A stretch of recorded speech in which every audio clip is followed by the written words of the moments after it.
You go back to what was my favorite part, it's hard to truly even narrow that down because I can think of every aspect as we walk through every single room. There's like, we did this, we were working on this for so long, just trying to figure out the trim around the window. As I was like, would somebody please just tell me what trim to use? They're like, it's up to you, Justin. I'm like, perfect. I guess we'll figure out what design to use for the trim.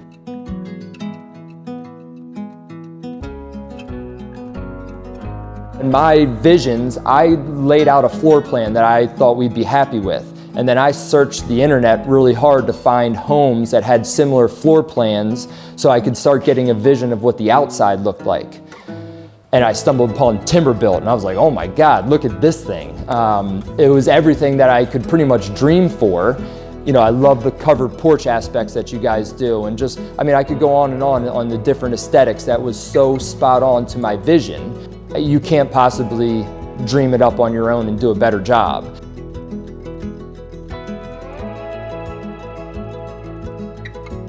I wanted you to pull up and not feel that the home is gaudy. And keeping it at one level without a second story helps, again, squat everything. And so, in my opinion, and of course I'm biased, I feel that it's a really pretty drive up to the house. And that you're not just like, oh my God, looking straight up with big old columns in the front and things like that. When you get to the back, because we have a full 10-foot foundation, and then, by the time you get all the way up here, you can tell the height. And if you had that sucker right out front and coming right out of the ground that way, you would just be looking up and be like, oh my goodness, this is just a gigantic building.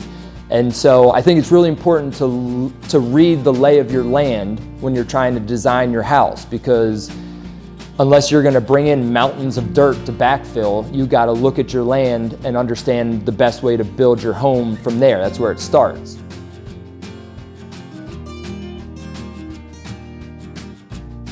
Another giant factor in building the home is build it the way you want it. Don't think about additions later on.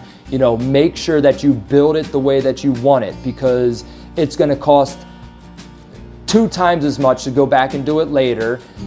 If you ever even bother to truly do it, it's the cheapest way to build right from the get-go. Don't finish the space then or something, but get it accounted for and build the structure. And I don't think that there's really very many times that somebody builds something and says, oh, I built it too big, You always need space. It was like day one we started moving stuff in and I'm like, I don't have enough storage space. Like, this is insane to me. I need to build a barn already.